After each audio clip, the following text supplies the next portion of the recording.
relaxing, just want to watch a scary video, or sleeping, or any of those things. And thank you so much for stopping by and watching the video. And before we get into it, please like the video and subscribe to the channel. It's the channel's goal to be at 500,000 subscribers, and I think we can do that, you know, kind of soon, so please subscribe. And all right, without further ado, let's get into some disturbing Reddit stories. So yeah, I don't do drugs anymore. I mean, I was never a heavy addict or anything. Never did heroin or meth. Tried crack cocaine once. That was, yeah. But I was only sober for 8 months between that and when Eddie, an old buddy of mine, introduced me to something called K3. Against my better judgment, I took him up on the offer. "You heard K2, bro?" he said. He was already high. "Spice? Yeah, synthetic weed." "Well, listen, man." I blinked. I looked at our mutual friend Todd, then back at Ed. "Listen." "What?" "What?" You said, "Well, listen, man," and then you spaced out. "Oh, Let's roll. what were we talking about?" "K3. "Oh, right. You heard of K2. "Yes, I just said that." He leaned in close. "Well, listen, man. This shit is like K2 and then some, hence the name K4. I thought you said it was K3. Todd stepped in. "Okay, ignore him. He's gone. This isn't synthetic anything, Kev. It's something new." "Then why did he call it K4? K3. "Then why did he call it K3?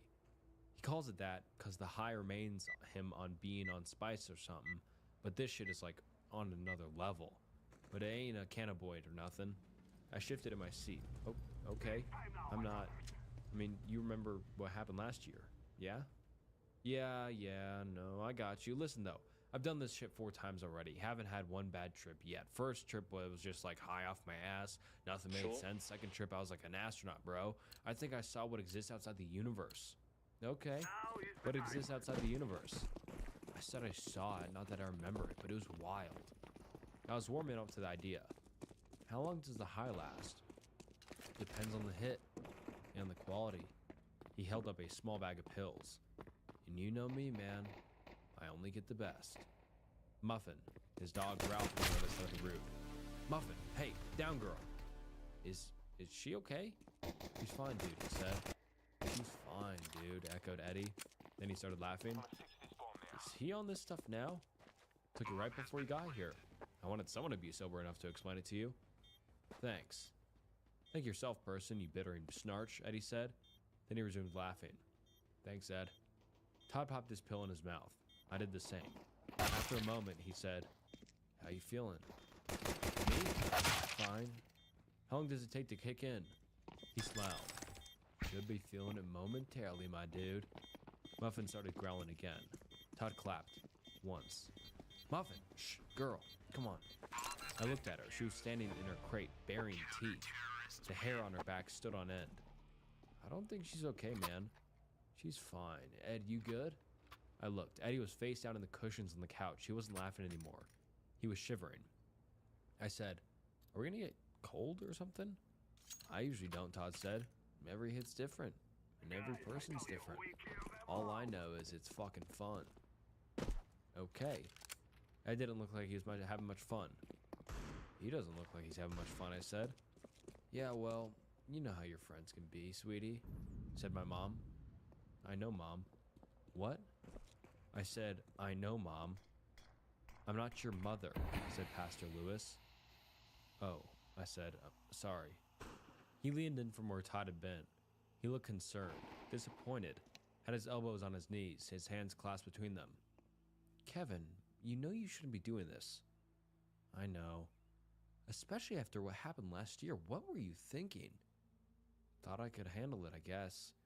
I stared at something. Those colors on the carpet swirled in and out was always so mesmerizing. I want to be a bad trip now. I looked up. Pastor Lewis had on that old smile he always had. Or did he? I furrowed my brow. "What?" "It's going to be a bad trip," he said again, in a deeper voice. Todd said all the trips he'd had were fun.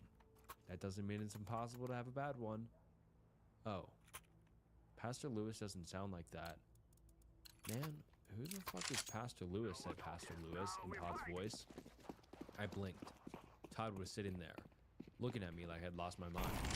I cleared my throat, but couldn't feel it. My old youth pastor from back in the day, I said. Muffin barked from her kennel. It was deafening, alien-sounding bark. Gravelly. Dark. I looked over at her. She looked at me. She barked again, but this time didn't open her snout to do so. Whoa, I said. What? Said Todd. He was crawling on the ceiling, looking down at me in a way that should have broken his neck. Cool how your dog can bark without moving her mouth. Can you sit down? You're weirding me out. Yeah, sorry, Pastor Lewis said before sitting down and becoming Todd. Then Todd said, laughing hysterically, I am sitting, man. He was indeed sitting. I looked up, nobody on the ceiling, and no indication that anyone had been. He was doubled over with laughter, howling, aching laughs. He held his stomach. Is it that funny? It ain't that, Todd said. The spiders in your ears are singing. I smiled. Oh yeah? What are they singing? Todd couldn't stop laughing long enough to respond, but he didn't need to. I could hear it too. Dude, I said, it's a song from Snow White and the Seven Dwarves. Todd laughed even harder. Man, what? You spelled it wrong, my dude. What? Go back. You spelled dwarves wrong. It should be dwarves, not dwarvers. What the fuck is a dwarver? I scrolled up. There it was. Dwarva. Huh. That's weird. Huh. That's weird. Todd was still laughing, far harder and longer than the situation warranted. How am I seeing words I spoke, I asked. I grabbed at the R in dwarves so I could rearrange the word, but the R slapped me just as Muffin barked again. Bark, smack, just like that. A single bark sounded like Satan. I sat back down. Easy there, dwarves, he said. I'll just spell it right next time. Damn. Make sure you do, said Muffin. One by one, letters comprising the word dwarves headed out over the kitchen window. Dude, I said. Todd, the letters are escaping. Stop the letters. Stop the letters. I can't hear you, bro, said Todd in Pastor Lewis's voice. Or Pastor Lewis in Todd's voice. Who were they again? Fuck. Whoever it was said, come downstairs. I am downstairs, I said before stubbing my toe on the dresser. I took a step back. I was in his bedroom upstairs. The place was a wreck. That's... Wait. How did I? Come downstairs, said Muffin demonically.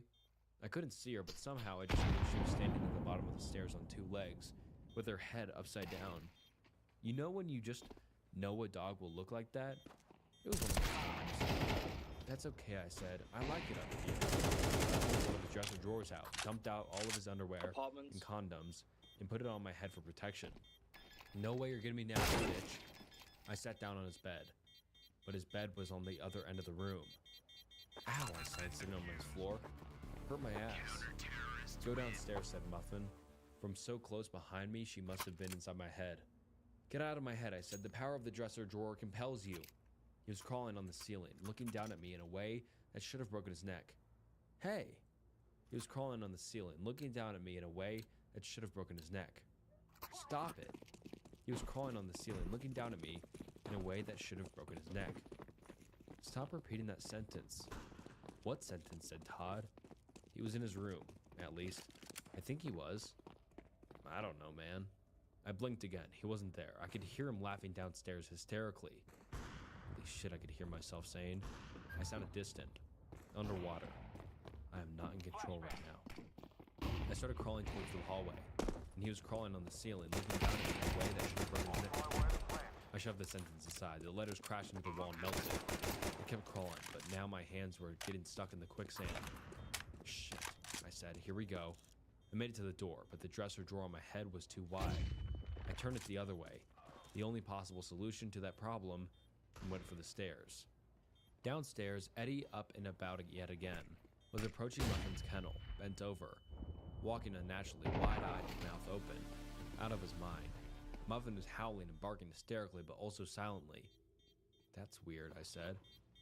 It's gonna be a bad trip, said Pastor Lewis. You already said that, Pastor Lewis. I'm asking why I can't hear Muffin bark. It's gonna be a bad trip, he said again. He was crawling on the ceiling, looking down at me in a way that should have broken his neck. Why is everything repeating, I asked aloud. He was crawling on the ceiling, looking down at me in a way that should have broken his neck. Why is everything repeating, I asked aloud. Drink water. Bro, said, Todd. He handed me glass, and I tried to drink it. It's upside down. The water spilled into the swirling vortex that was his floor. Oh man, I said. I lost the water. Where did you have it last, sweetie? Said Mom. I looked at the empty glass. I can't remember. Hey, Roy Rogers. What did I do with my water, man? Did I eat it? Roy Rogers didn't respond. He was too busy floating on an upside-down chair that was attached to the ceiling. Snarch, said his chair. Roy Rogers, who was also my Uncle Mo, tipped his hat. Let me know if you find it, he said. I sworn I had it. Bark. Ah, it's gonna be a bad trip, you know. Why am I now just hearing Muffin barking? That was like an hour ago. I looked over. Eddie had picked up a kettle with her stuff inside and was holding it above his head. He was consumed in absolute and utter panic, and he was trying to eat his entire crate. He unhinged his jaw to fit it inside, revealing exactly 14,543 razor-sharp teeth the size of railroad spikes. Bark. Ed, stop, I heard myself say. I said. I squeezed my eyes shut and shook my head. Ed, stop, I heard myself say. Why? His face was static, like when you turn your TV to a channel you don't own. Ed, put her down and get that static off your face. He was crawling on the ceiling, looking down at me in a way that should have broken his neck. What? Eddie said. He dropped the kennel. Muffin yelped. I don't know what to say. Your face is all static, like when you turn your TV to a channel you don't own. My face is static? Eddie said through the static. He started clawing at it, and he was clawing on the ceiling, looking down at you in a way that should have broken his neck. I heard the words, but didn't see him coming from Eddie's mouth. At the van. In fact, Eddie wasn't even standing there anymore. He was in the kitchen getting a knife. Shit. It's gonna be a bad trip, you know. Shut up, Pastor Lewis. I know that now. Eddie started swiping the knife in front of his face. Get off me, Static, he said. Get off me, Static. I put the knife down. No. I stood up. Eddie knifed, putting the set down. Damn it. I stood up. Ed put the knife down. There we go. It's gonna be a bad trip, you know. I turned around. Pastor Lewis was at the top of the stairs. But it wasn't Pastor Lewis. It was a perfectly black figure. Pastor Lewis, black is slimming on you.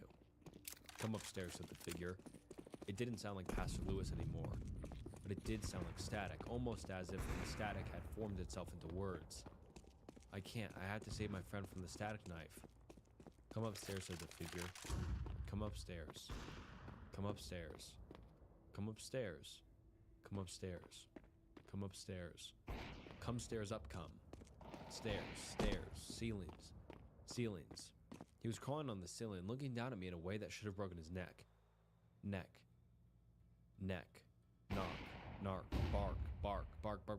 Get off me. Static. Oh, yo, who the fuck is Pastor Lewis? He was crawling on the ceiling, looking down at me in a way that should have broken his neck. Come upstairs, dwarf, sweetie. It's gonna be a bad trip. No. I was falling. I realized falling, and it was hot. Whatever this endless tunnel was, it was dark and hot. That's a bad combination usually, isn't it? I haven't been in many dark and hot places, but having experienced it, I can say I'd much rather be in a bright, cool place. Help me, I said. I felt Oz's fault. Help me, I'm falling. Now I saw lights coming on from the side of the pit. Come upstairs, said a single voice from behind me that was also Todd, Pastor Lewis, Eddie, and my mother at once. This isn't a bad trip, Kevin, the voice continued. It's real, and you know that. What you thought was real was the trip. Time, space, those are illusions. This is what exists beyond the veil. This is the nothingness that exists outside the universe. This is the nothingness that awaits you at the end. No! Falling. Get him to his feet. Come upstairs and get that thing off your head. Come upstairs. Join the static. Bark. Are you okay? I blinked. Hey, kid, said the officer. You okay? I looked around. I was lying in the street, concerned. Neighbors, police cars everywhere. Most were in front of Eddie's house. Muffin whimpered in her crate next to me. What happened? Well, you're out here screaming. I'm falling. No, with a dog kennel, a dresser drawer on your head, and no shoes. I was hoping you'd tell me. I think I was saving Muffin, I said. Who's Muffin? The dog? Yeah. Saving her from what? My friend was gonna kill her, I think. Then he tried to cut his face off because it was all static. Holy shit. My now sober brain processed unsober words. Holy shit, that stuff was insane. Yeah, I'd say that's a fair assessment, dumbass. You're lucky you didn't jump off the roof. Can you stand? The officer helped me to my feet. I stumbled towards his car. Wait, I said. What happened to Todd and Eddie? He looked at me. No, kid. They're not okay. This is why you don't fuck with this stuff. Now we have to clean up what's left. Sit there. He went off to talk to the other officers and the paramedics. Shit. Paramedics? 2 gurneys? Ambulance? I came to a full 36 hours later in my own bed. As I later found out, Eddie did succeed in getting the static off his face, along with the rest of his face. And the last I heard of Todd, he was in a straitjacket. Muffin was given to a shelter, and then to another family. So, there's some good news at least. As for myself, I was told the effects might never wear off. I didn't believe them at first. I mean, who would? And how do you even process that kind of news? Fuck. I don't know. All I know is that the black figure is still standing at the end of my hallway, asking me to join it. I can still hear static. My son asked me to check the closet for monsters. I didn't need to. I recently went through a pretty nasty divorce, but I got the only thing that mattered out of it. Full custody of my 4-year-old son. Lost nearly everything else in the process, so we had to relocate to a new house with barely any luggage or furniture.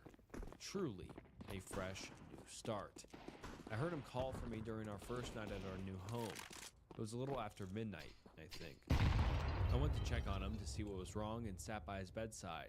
He was wide awake and asked me to check the closet for monsters, which wasn't surprising given the circumstances. He's still just a little kid, but without even taking into account all the crap he's just been put through, thanks to my shitty marriage, moving into an unfamiliar, barely furnished home must be a lot to take in for someone his age. And you know how they say that your brain always stays half awake when you're sleeping in a new environment, right?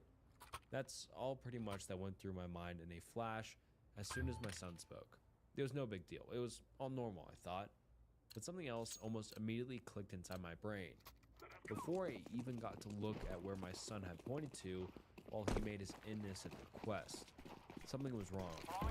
I turned my head and looked. It took everything I had and not give it fear and terror.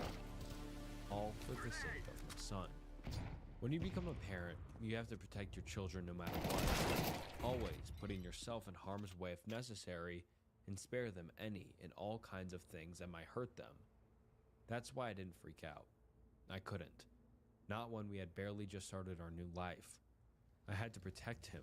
At that point in time, as I sat on his bed, I only knew one thing. We had to leave the room.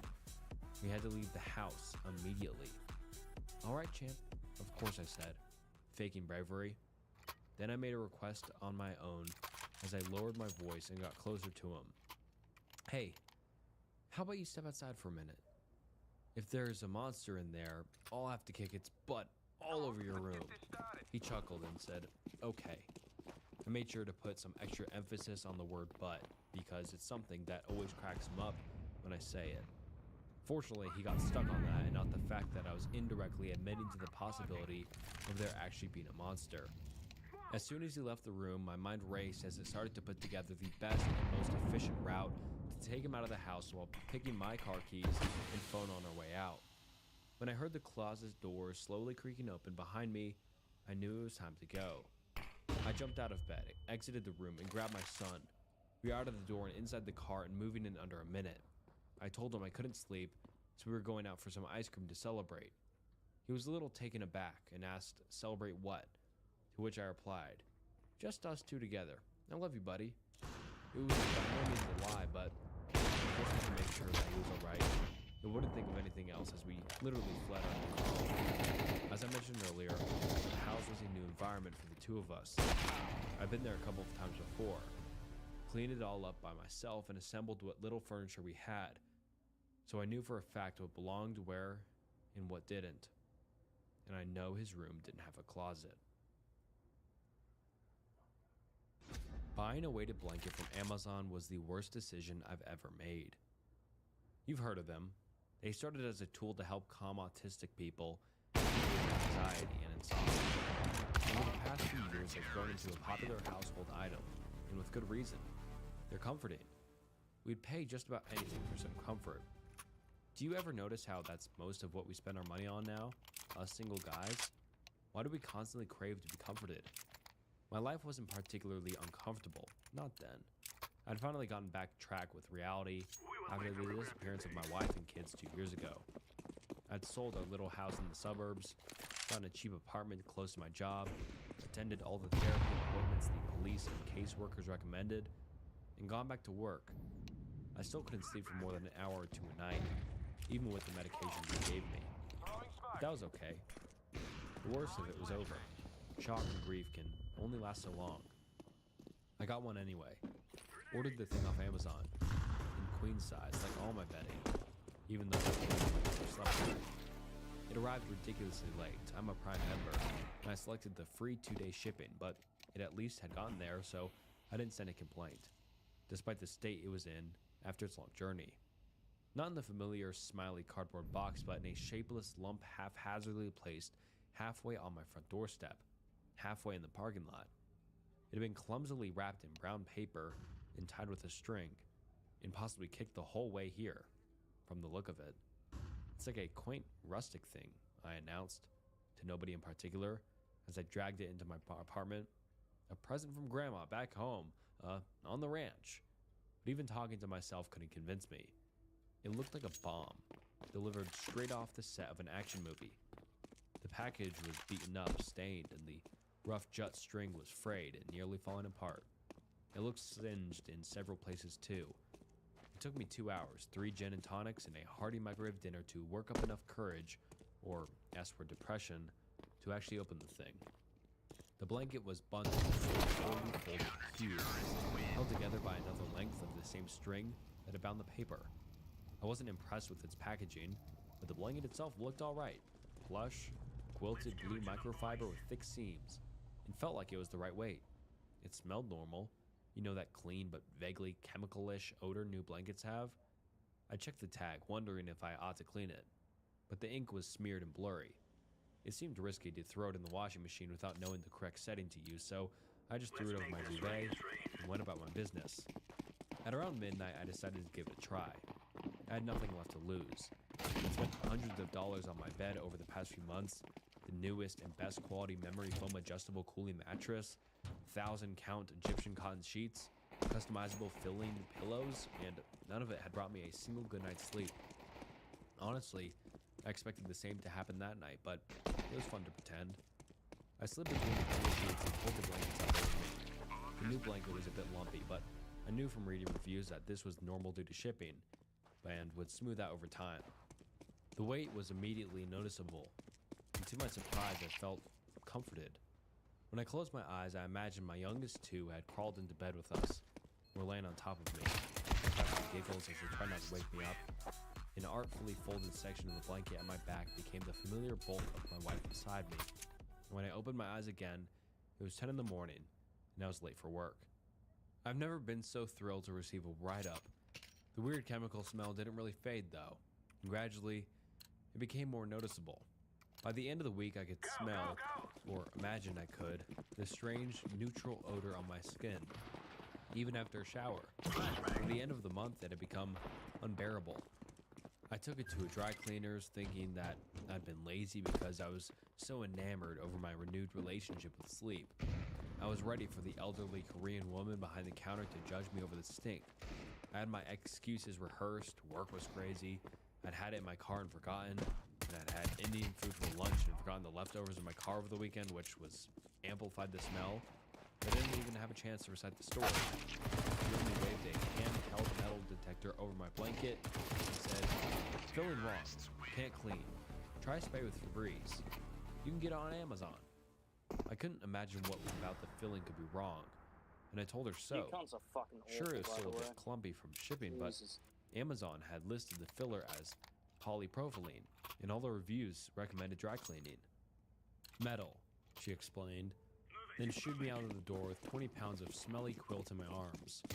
Another month of beautiful, comfortable sleep went by before I couldn't live with the smell anymore. People had begun to comment on it at work. Megan, my manager, had tactfully suggested I check my laundry machine to see if maybe a rat had gotten in there and died or something. That was my last one.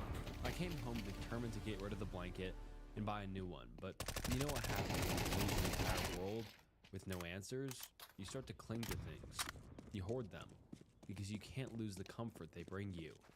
I tried 6 dry cleaners before I found one who spoke enough English through a heavy Boston accent, but you can have everything to explain it to me. Sometimes they fill these with glass beads, he said. The factories that make the beads, they'll lose a screw or something, metal fillings in the batch, and it goes all into blanket. The beads in factories. Get I me? have double everyone's Yeah, damage. so what you can do is cut the seam a little and dump the balls into a bucket on the bathtub or something. Throw the blanket in the wash, hang it up to dry, then you just pour them back in and sew it up. Yeah, and double I your told him damage, I bro. didn't know how to sew. You can get a funnel off Amazon for a few bucks, he said, and shrugged at me in a particularly apathetic sort of way before turning back to You a have a pile of 0% stained headshot panties. ratio, bro. I did exactly that. They took a week to ship it, which was annoying, but it was a bank holiday that Monday, so the delay made sense. Armed with a funnel and a bucket, I pulled the edge of their blanket over my head and cut a tiny hole into the seam near the corner. I expected the beads to come pouring out in a clattery flood as soon as I dropped the corner into the bucket. Instead, there was a single, loud thump as a lump of something metallic hit the plastic.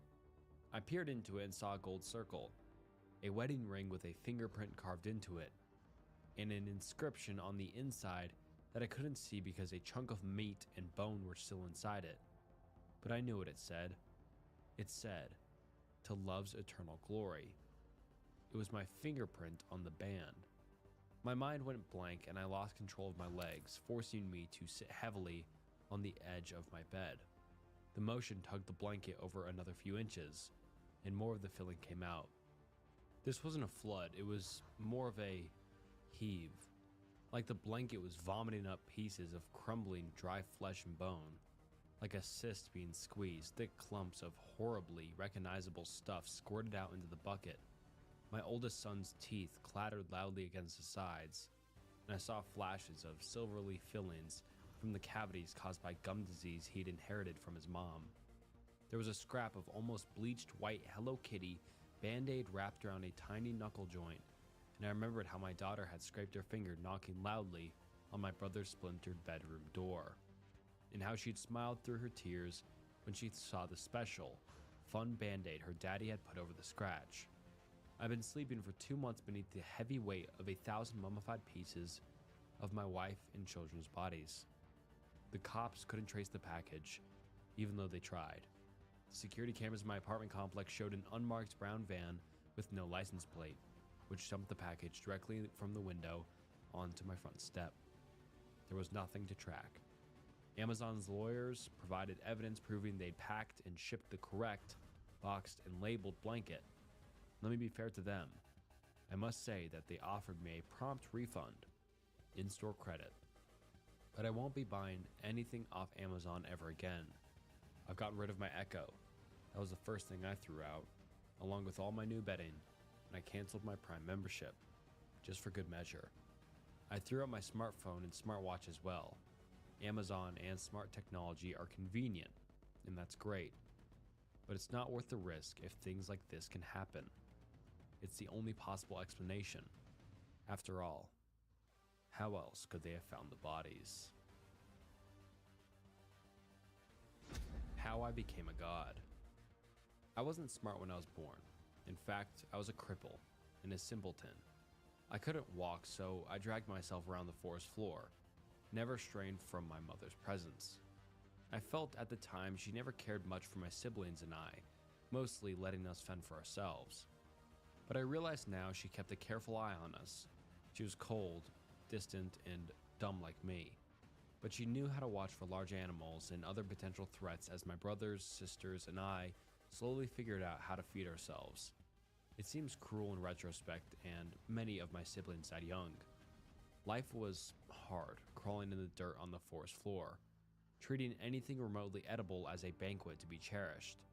As I slowly grew, she eventually disappeared, leaving me and 2 of my remaining brothers alone at a very young age. They both perished shortly after. But somehow I managed to survive against all odds, crawling in the mud and struggling against my disability, finding food and shelter anywhere I could.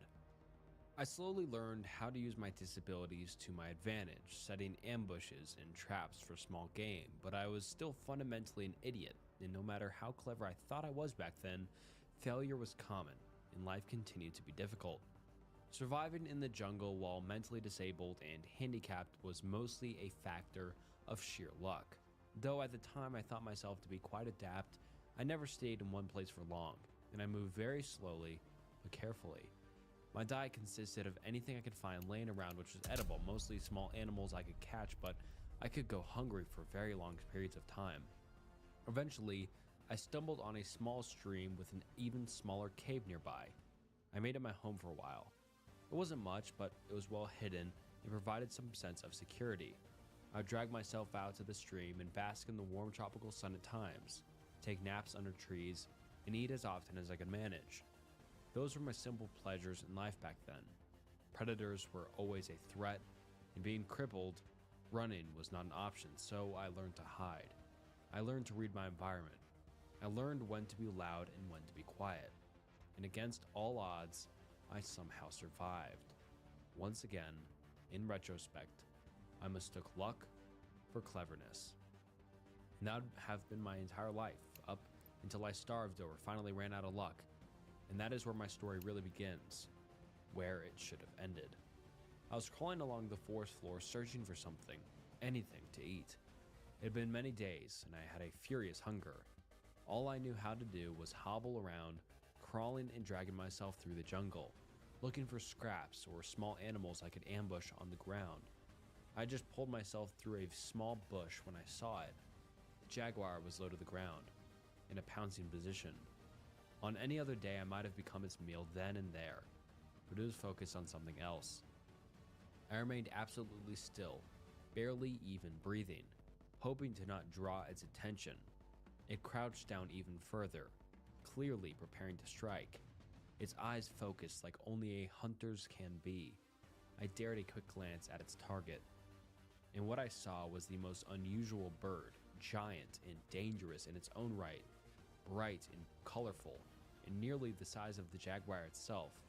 It was a rainbow of feathers with a crown of plumage on its head. Of course, at the time, I didn't realize how unusual this creature was. All I knew was that this jaguar was going to try and take down the giant avian at any moment. And it did. Tried to, at least. The bird took flight the moment the jaguar leapt and it soared into the canopy, the cat pursuing. I remained still for some time to see if it would return, but eventually eased out into the small clearing. There wasn't much of interest, so I wiggled up the small hill the bird had been resting on, only to find when I reached the top that it was in fact a giant bird's nest. And to my delight, resting inside were 3 very large eggs of unusual color. Of course, I ate them all right then and there, and then dragged myself back to my usual resting spot. Sleeping with a full belly was always its own reward. But that was when things started to change. Over the next few days, I started to notice things I hadn't been aware of before. Small things at first, observations or about my surroundings that I hadn't noticed before. The world looked a bit more colorful than it did, shapes a little bit more defined. I was able to pay attention to more things at once. As days turned to weeks, I started to realize I could make plans that were more sophisticated than just waiting silently for something to run by so I could grab it, or looking for scraps laying around. I started to devise clever traps using rocks and other features of my environment to help me catch my food, choosing my resting locations and places where bushes and leaves would ensure I could hear predators on the ground. I was still crippled, but I was growing smarter. I also began to grow bigger, a lot bigger. I had been an underfed runt most of my life, but in the span of several months, I'd become a veritable giant, well nourished now and nearly 6 feet, all muscle. I still had to crawl around, but I could do so with a speed and vigor I had never known. I felt optimistic and elated, yet I had no idea what was still to come. As months turned to years, I was able to walk for the first time in my life. Few predators could stand before me now, as I stood nearly 12 feet tall, a titan of the forest, with a strength to match. I strolled carelessly through the trees, eating what I wished, when I wished, where I wished. I built my first house out of stone and fallen trees. I was the king of the jungle. And I climbed my first tree. I will never forget it. Hundreds of feet up in the forest canopy, I finally reached the sunlight atop the tallest tree I could find and looked out upon my domain. Endless green as far as the eye could see in every direction. A playground which had once threatened to consume me, but which was now mine to explore freely. And so I did. I began to travel more. I discovered rivers, waterfalls, groves, huge cave systems, and a giant sinkholes and lakes. And so many new types of plants and animals I had never seen. Frogs and birds, cats and spiders, animals which ate plants, and plants which ate animals. Over time, I took a special love of watching the tree monkeys, as they were the only other animals which seemed to express an intelligence like my own. Which is why, when I found a small one which had been injured, I carefully collected it and took it with me. I nursed it back to health, fed it, earned its trust, and it became my own little companion. There were no names back then, but none were needed. For the first time in my life, I felt genuine love for this one specific creature, my first friend. I had to take great care, as my growing never seemed to cease. By my memory and estimates, I may have been nearly 30 feet tall by then, and this little monkey was barely a fly by comparison. But the joy he brought me as we traveled together, as he gathered tiny fruits for me, and as he slept peacefully next to me, made me realize how lonely I had been all those decades wandering the forest all by myself, always just watching, but never feeling like more than just an observer anymore. When he finally died peacefully of old age, I was of course heartbroken. I knew it was coming. I had seen how he slowly weakened and deteriorated. While I seemed to defy the years and continue to grow, time shifted the world around me. Landscapes slowly changed, rivers altered, animals came and went. After he died, I retreated back to my more observational phase of my life again, mostly wandering the forest and indulging in the sights and sounds around me. I don't know how long I spent like that before they found me. Other monkeys, but these ones were even more like me. They were extremely clever. They made noises at each other in rapid and consistent manners. They used tools like me, maybe even more clever than the ones I had devised. And of course they were terrified of me. I was a giant towering above them, looming nearly as tall as the trees. I mostly left them alone, but would sometimes go and watch over them. They built strange houses out of sticks and leaves, not too dissimilar to the one I had built out of rocks before, and no longer had the need for such a thing. They even appeared to be able to wield fire, and lit up the night in ways that I only seen from the thunder of an angry sky.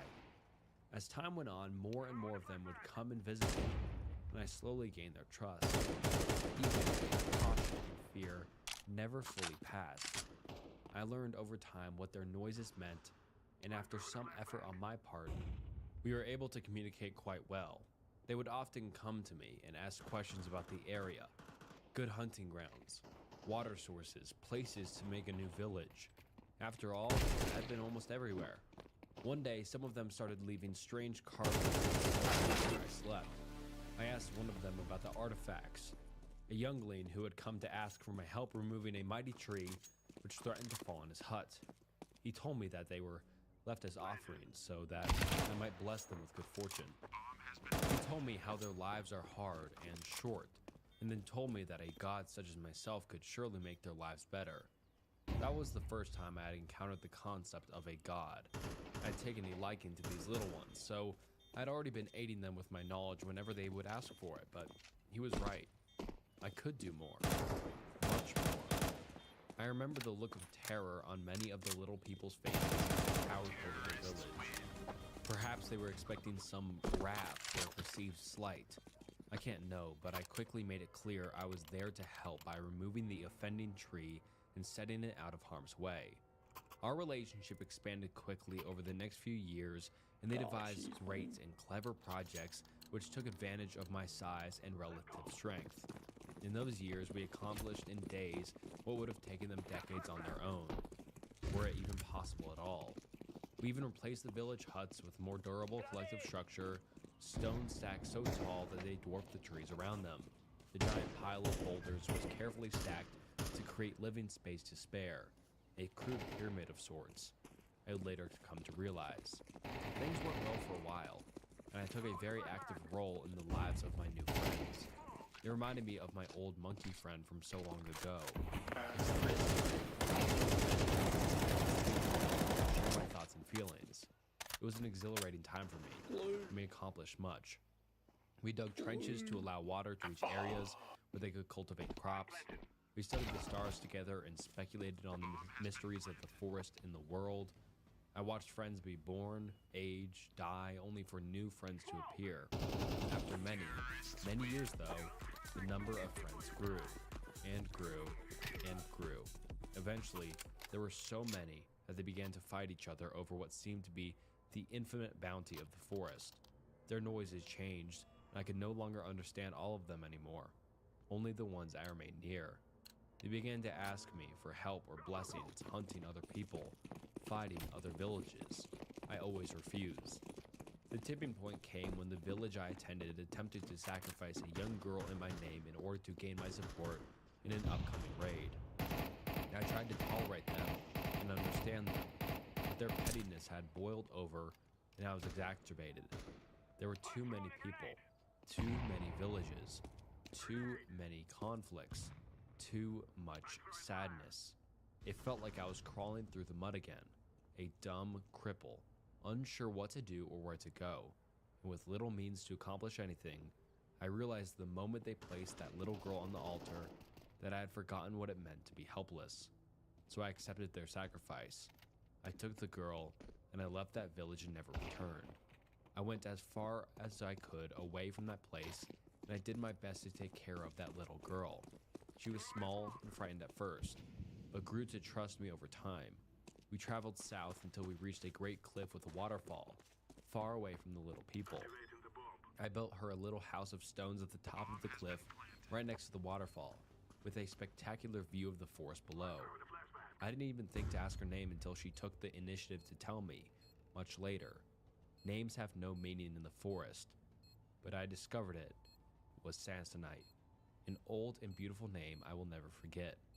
We were together for a long time. She grew up, and once again, more little people discovered us. Once again, they would come and ask for advice at first, and once again their requests would grow to be increasingly more and more demanding, untrusting of the little people now. I would often withdraw or refuse to speak to them. Often, I could not even understand their noises anymore. The Samsonite would take over and represent me in my stead when the weight of it all became too much. She even put feathers on her head like me in order to gain some trust and status from the visitors, so they would eventually come to understand that I trusted her. After a time, it almost became expected that she was the one you would speak to when you came to me, which I was fine with. She never once misrepresented me. We were both children of a similar fortune, abandoned by fate, but then entrusted with something special we could use to help others, and I knew she could be trustworthy. I slowly came to understand that she was good at what she did. I watched her mend divides, forge alliances, and eventually even end a war. I was a simple person of the forest, but she was a politician, and she knew how to use my name and power to change the little people, to make them better. I loved her, more than I even loved that little monkey. She was kind, gentle, but intelligent and uncompromising. She taught me things I had never heard of, things she learned of from our visitors. We had no needs, so knowledge was paid for with knowledge. Forms of what I would later find were arithmetic, astronomy, philosophy, and more slowly arrived into the world around me. One I had never given its due consideration, despite being more ancient than many of the trees. It always amazed me that these little like people were so creative and intelligent, and it was her. She was the one who, in the end, inspired me to put my faith in them again. I started to take a more active role once more, but being mostly stuck in one place, I studied and philosophized and tried to make myself useful to the little people in the ways I could. I slurped up knowledge, and I offered it back to anyone who asked. I was too big to move so freely around the woods now without lying waste to it. The little people seemed more than happy to come to me. Assassinite even gave me a name. While the little people had called me many things before, this was the first one I truly took to heart. And in those years, my heart grew nearly as fast as I did. When she died, I was once again heartbroken. It was a tragic accident. You are the best. Nearly 140 feet now, I was so massive it was hard to even move through the woods anymore without trampling everything in my path. I tended to just remain in the same spot near the top of the waterfall as a result, and spent most of my time asleep or staring out over the vast and beautiful jungle, framed by the mountains hundreds of miles behind it. I don't know why she had come so close to me while I was sleeping that night, or if cruelty of fate caused me to roll over. When I woke up, I found I had accidentally crushed her to death. I could barely even recognize her. I'd seen the little people cry before, but that was the first time I myself had ever truly wept. I hadn't even realized I was capable of it. I retreated deeper into the forest after that, avoiding everything. Everyone was so small, and I was so dangerously large. I just wanted to go hide in a cave somewhere and never come out, but even finding such a large cavern now would seem nearly impossible, as was so often the case in my life. I do not know how much time passed, possibly ages, but eventually the little people found me again as they always did. But this time it was different. They remained. They brought me food and gifts. They once again asked for my knowledge and my help to save and improve their lives. I enjoyed their company despite my distrust, apathy, and depression. Eventually, though, they asked me to come with them to their town, and after much deliberation, I finally agreed. What I found when I arrived, there was a landscape drastically transformed, the massive destruction of a forest replaced by farmland, and a great city made of stacked stone, much like the one I had made so long ago, but much more refined and massive. And the number of little people was uncountable. The forest devastation was so great that I could not even see the trees on the other side of the city. I just stood there, towering over everything, and felt horror ripple through me from my head to my toes. I felt as though this was somehow all my fault. I should have known this would happen. I should never have helped the little people, for they were so smart that the forest itself had become their prey. Or maybe I should have helped them more, taught them better to be stewards of the forest, not destroyers of it. I immediately left without a word back the way I came. They followed me, yelling and crying my name for some while before eventually giving up and returning to their destination home. I went further south, far further south. I dreamed about the birds from so long ago. Was it the last of its kind? What destruction had I myself wrought on it, or its species when I ate its eggs? I wasn't intelligent enough to have such thoughts back when I did. Now it was always there in the back of my mind. How easy it truly is to destroy something beautiful out of sheer ignorance. I finally found a new cave, my cave, large enough for me to fit in snugly, and I went to sleep. As always, I do not know for how long, ages most likely, and once again I was awoken by the little people. They hadn't changed much by my perception, but their noises were new. It took me some time to understand them again, but once I did, they told me how things were. An empire, they said, greater than any before, in cities of stone which fed and housed vast numbers of little people. I could only barely imagine how so many of them could survive on the fruits of the forest. But they told me they no longer needed the forest. They claimed to have tamed the wilds. I remember at one point asking one of their supposed wise men what had happened to the old little people who I had once seen doing the same thing. He told me their cities had been abandoned long ago, and they had retreated to the forest. This gave me some hope, and I believed that in time they too would return to the forest. I did not tell him my thoughts though.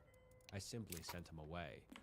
More and more of them flooded to me, and before I knew it, they were erecting monuments all around my cave, destroying trees and slaying animals in the process. I tried to chase them off, but they would always eventually return. I fled them in a fit of anger one night. After years of fitful and interrupted slumber, I went further south. Eventually, I found another home, one of many in my travels, but it was suitable, deep, dark, and hidden in the bowels of a sinkhole. Nobody but I could get down this deep into the earth, so here I would finally be safe to rest. No more little people, no more sadness. But this time it was a different kind of noise. Grating, whirling, ripping noises. Alien noises and the smell of fire and ash. I don't remember how long had passed, but when I woke, deep in my hidden chamber, I knew something had changed. These were not noises of the forest or even noises of little people. I had to investigate. When I peeked out of my cave, I stood up and looked over the trees to see smoke filling the air and huge swaths of forest completely burning the ground. I went to go see what was happening and observed the little people burning and chopping and tearing at the trees with strange tools I had never seen before. Noisy tools, violent tools. Some of them spotted me, and it wasn't long before they were screaming and fleeing en masse. I couldn't understand. There were no crops here, no city. Why were they destroying the forest, burning it to the ground even? Not even using the wood from the trees as they used to do. I walked through the devastation and saw it stretched out seemingly forever. In the distance, I saw strange buildings, very different from the stone and thatch ones I was familiar with, and vast herds of unusual animals I'd never encountered before. The forest had turned to grassland at the hands of the little people. I stood watch over the area for a few years, frightening off those who dared trespass. I wandered around and patrolled, destroying the infrastructure the little people used to destroy the forest wherever I found it. I took care never to hurt any of them, and it wasn't hard, as they always fled in my presence. I became cold-hearted, though, and felt the little people were a plague, a disease I had allowed to fester. Once again, I believed this was my fault, that it was something I could have prevented. Time continued to pass. Many suns, many seasons, many years. I remember one day I saw a strange bird fly overhead. I now know it was an arrowhead. At the time, it reminded me of the bird from when I was just a young cripple, giant and majestic. Beautiful. I tried to follow it, but it was far too fast, and I watched it disappear in the mountains.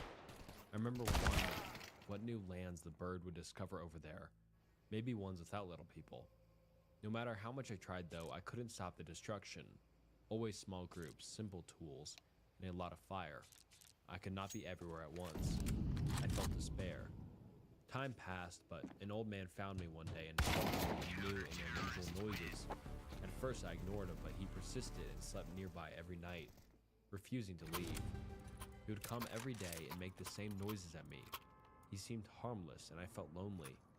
So on a whim, I decided to let him stay for a while so that he might teach me the new noises. We were eventually able to speak more clearly. He gave me his name, Fabio, and he was also born in the forest. He told me many strange, wonderful, and terrible things. He told me about how the land was now used for raising cattle. He told me about how the silver bird was in fact a machine created by little people.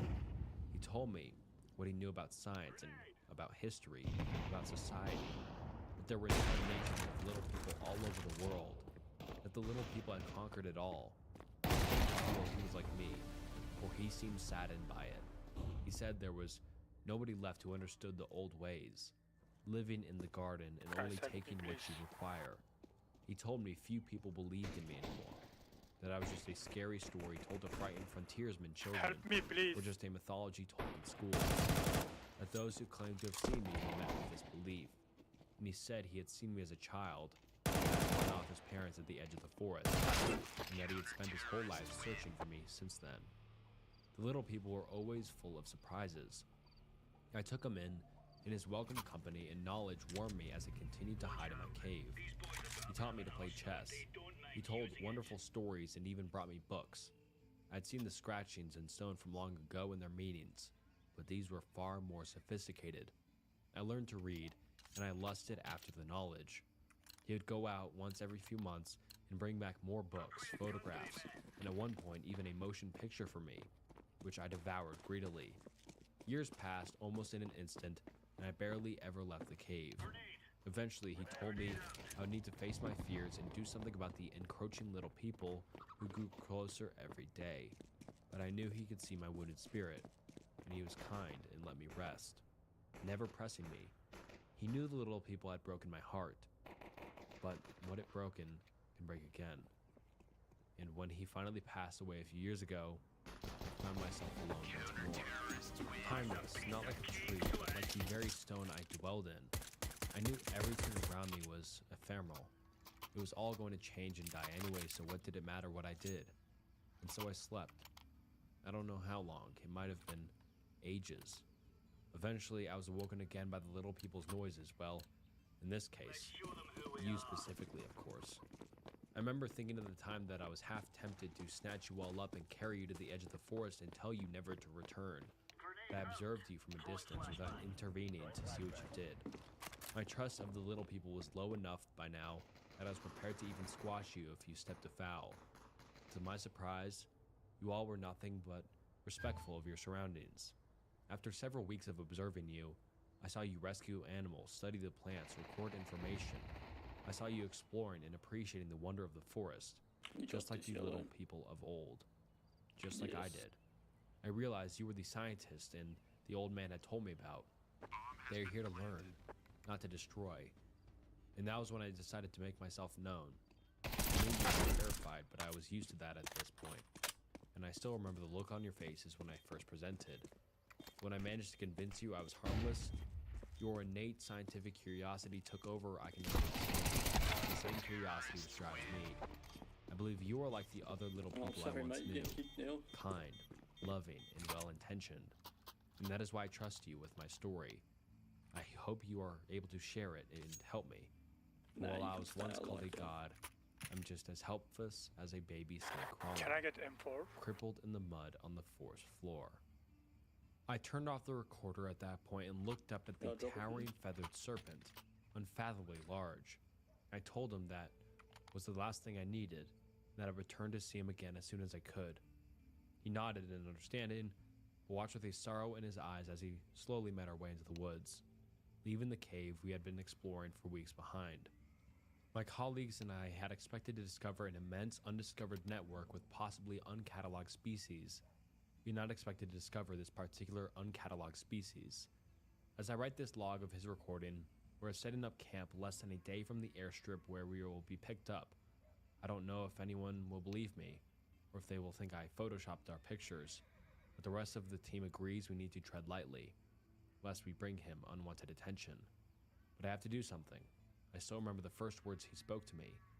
After all those first days of terror and uncertainty, not knowing if we discovered a monster, not knowing if we were going to die, but the monster turned out to be anything but.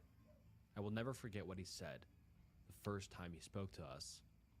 I've been watching you. Do not fear. I have been here a long time. The world is changing and I am crawling in the mud again.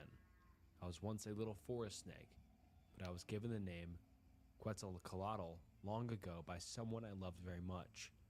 Now once again, I'm as helpless as a little snake. I need you. Every day my home gets smaller and the little people grow. Every year I must hide deeper and deeper to avoid their shiny birds and stinging smoke. I may look big to you, but I am just a simple creature crawling in the mud. Please help me save my home. And alright guys, that wraps up disturbing Reddit stories. I enjoyed these stories a lot. The last one was long, but I enjoyed it. It was very unique for a Reddit story. I think all the stories in this video were very unique, especially the first one, and I loved the first one a lot. So let me know what you thought about it in the comments below. Comment what you thought, comment what you'd like to see in the future, and thank you so much for watching to the end of the video. And if you enjoyed, please like the video. If you didn't, yeah, you don't need to like it, but it still helps a lot. And please subscribe to the channel. It helps a ton, and the goal is 500,000. I think we can do it, so please subscribe. And alright, until next time, see ya. Hey, what's up guys, and welcome back to another Reddit Stories video, and I have a very exciting video for you guys today. Unexplainable True Reddit Stories. This is one of my favorite videos I've made so far. Every single story in this video is so interesting, scary, and just, as the title says, unexplainable. But I'm super excited to get into this video, and I'm sure you'll love them as well, all the stories in it. And this video is perfect to listen to when you're studying, sleeping, or just want to watch a video, or just want to listen to something. But this video is perfect for that. And also, before we get into the video, please like the video and subscribe to the channel. It's the channel's goal to be at 500,000 subscribers before the end of the year, and I think we can do it. So please subscribe. And alright, without further ado, let's get into some unexplainable true Reddit stories. And then I looked up. I'm a police officer in the southern US, in a suburban department of about 100 sworn officers. I work in a college town. I've been on about 10 years now. Made sergeant 4 years ago. But at the time of this story, I was just 2 years on, working night shift patrol. I've been lucky that not a lot has affected me, mentally anyway, during my career. I don't have kids. That's how it gets to you usually. You can build all the mental walls you want, but when you have an emotional connection with your kids and see something happen to kids, the walls mean nothing. Anyway, this one stuck with me. It still makes my hair stand on end, especially when it rains. It was September, just after midnight. I get put on a call of shots fired. Now, normally, these calls turn out to be either fireworks or perhaps a car backfiring, but mostly fireworks. So unless we get multiple calls on it, or a confirmed gunman, or someone confirmed wounded, we just send one unit. That night, it was me. The shots fired was reported around a college football stadium. This was during football season, so there were a bunch of really big white tents set up all around the parking lots for tailgaters. I notified dispatch that I was on scene and started rolling through the parking lots, casting my spotlight here and there. It was raining pretty heavily and hard to see. About halfway through the lots, my spotlight illuminated the silhouette of a man sitting in a folding chair under one of those big tents. I pulled closer and lit him up. Notified dispatch that I was out with one in the parking lot. His back was to me. He appeared to be hunched forward, as if his elbows were on his knees and his head leaning forward. I walked towards him and started calling out to him. Can't remember exactly what I said, but something like, "Hey man, you okay? You heard anything strange? Can you come talk to me?" He didn't move or answer. As I drew closer, I lit him up with my flashlight. I then noticed the outline of a shotgun on the pavement next to him. Combined with him not answering in the nature of the call, it was enough for me to break leather and have dispatch hold the channel. I kept calling to him as I approached, asking him to show me his hands, etc. 30 feet, 20 feet, 10 feet. My handgun, Glock Model 22, has a Streamlight TLR-1 light on it, so I had him lit up. 6 feet, under the tent with him. 5 feet. 4 feet. I close on him, come around to the front of him. Shotgun S-words are difficult. Often if they put the barrel under their chin, the blast from the barrel will blow the gun out from under the chin before the shot ever hits them. There was a guy in my hometown that succeeded in a shotgun S-word, only because he did it in front of a pond. Put the barrel under his chin, pulled the trigger, only to blow his face off. The coroner said he probably ran around screaming through the hole that used to be his mouth before he drowned in the pond. This guy succeeded. Blew his head clean off. You do this job long enough, you notice funny little details. His elbows were indeed resting on his knees. It was as though he blew his head off, set the shotgun on the ground next to him, and then leaned forward and rested his elbows on his knees to think about what he'd done. About that time, I noticed that, even though I was under the tent with him, it felt like it was still raining. And then, I looked up. I'm the sole survivor of a roller coaster that couldn't be stopped for 12 hours. Last year, I learned a lesson I will never forget. Trust your gut. I had the day off from work. I wanted to do something fun, but everyone I knew was busy. Makes sense. I mean, it was a Tuesday. I decided I'd just go to the amusement park by myself. I've done it before and had a great time. I'm a bit of a thrill seeker. Well, not too much anymore. Going 5 miles over the speed limit is about all the excitement I want out of life anymore. I got to the park at around 2 p.m. It was slow. Even for a Tuesday, it gave me a sense of excitement because I knew I'd be able to ride a lot of rides without having to be there all day.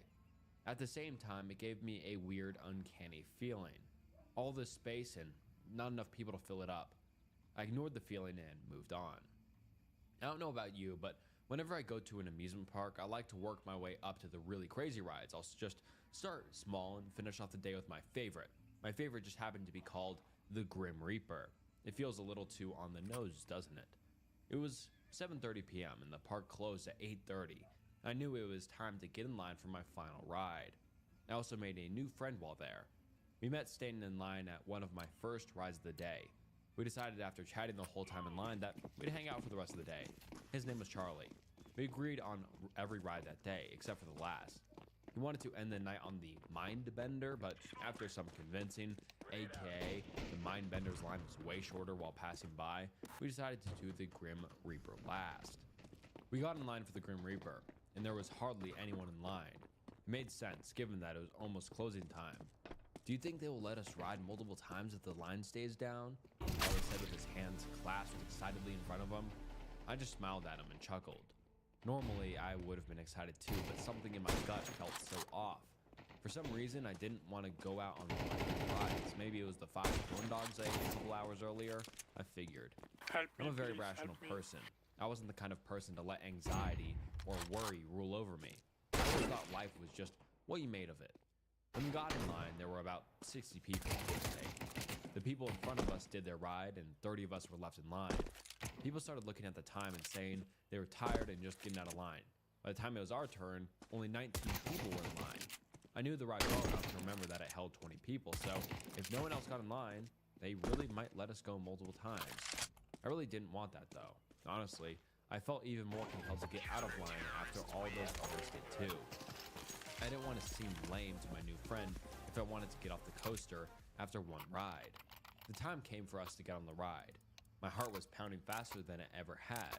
I wondered if I was all worked up because I watched Final Destination 3 with a friend a couple weeks back.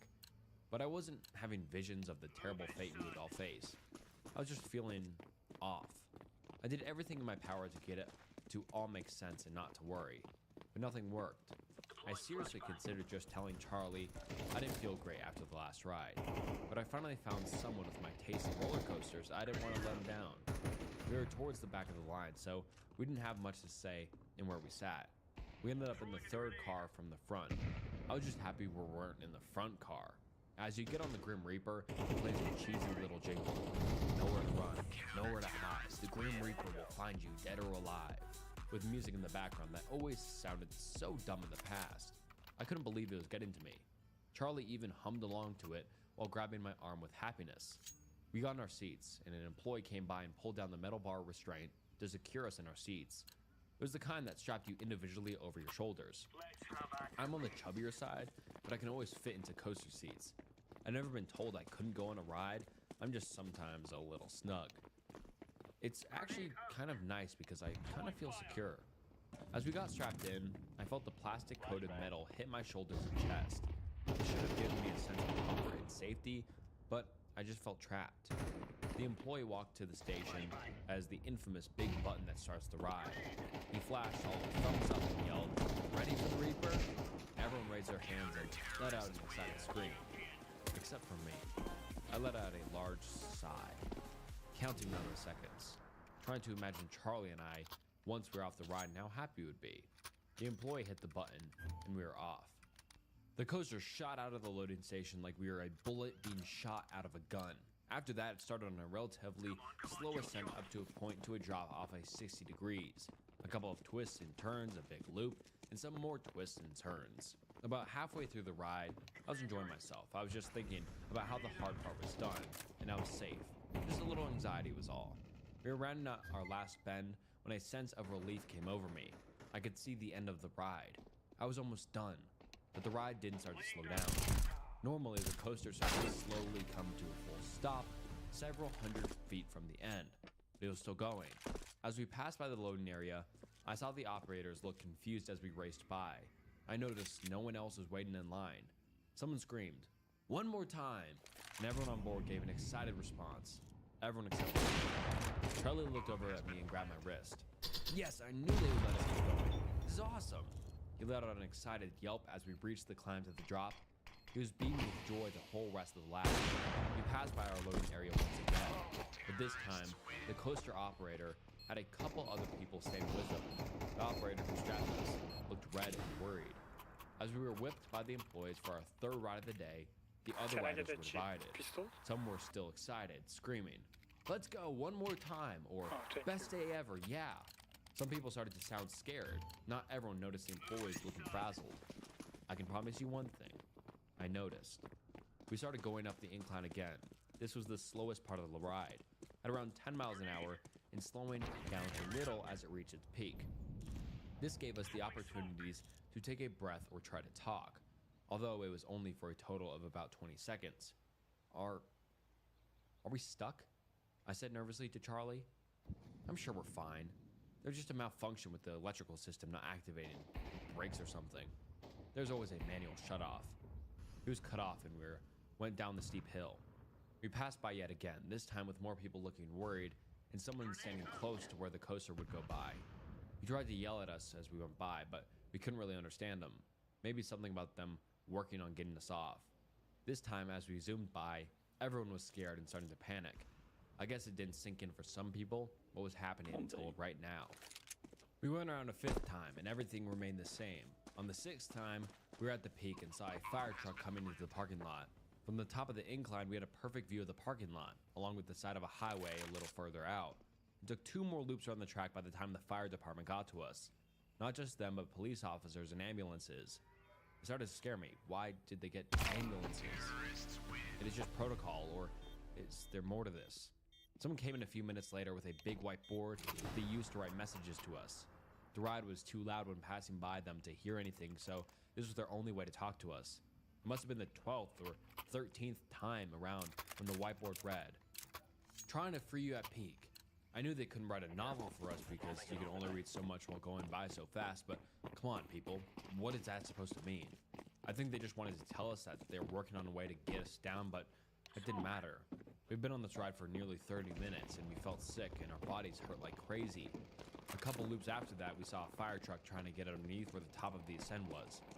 Luckily, there was a large space where the truck could pull right beside it. Unfortunately, at its peak, it's about 200 feet in the air. It also doesn't have any emergency exits at the top like most coasters do. You'd think that'd be a requirement, but what do I know? We saw the fire truck start to expand the ladder that comes out of the top, but it wasn't even close. We waited for the firefighters to try and figure out a solution to save us. As the audience below us was watching us like we were some kind of show, it was close to 45 minutes when the first death occurred. Then one more soon after. There was a skinnier guy in the car behind me. I heard him talking about trying to slip out of the seat restraint, which secured him to his seat. The other guy he was with told him to so did I. The next time we went up the ascent, he began violently wiggling and thrashing back and forth, to the point where people thought he was going to throw off the ride. He managed to wiggle about halfway out, right at the top. Banana? Well, it didn't end very well. His leg got caught in a part of the track and pressed his body out of the bar restraint. It sent his body crashing down towards the earth. However, I think he was dead soon after. He was ripped out of the seat. I didn't see too much of it, but the guy who was beside him let out an insane screech. Hearing that kind of agony as you were feeling the harsh effects of gravity hitting on your chest while going down a steep hill was truly mortifying. The screech out of nowhere stopped. More people screamed. The man beside him had a heart attack. I could hear the symphony of moans and crying coming from the crowd watching us. I couldn't hear them before because of how loud the ride was, but they were terrified of what they saw. Police tried to escort them out of the park, but it didn't stop people from parking on the side of the road to watch and record on their phones. It made me feel disgusted. At around an hour on the ride, everyone stopped screaming or trying to talk to each other. It seemed like everyone accepted their fate. My nails were deeply embedded into Charlie's wrist. I couldn't scream anymore due to my throat feeling raw from the yelling. Even if I wanted to, I probably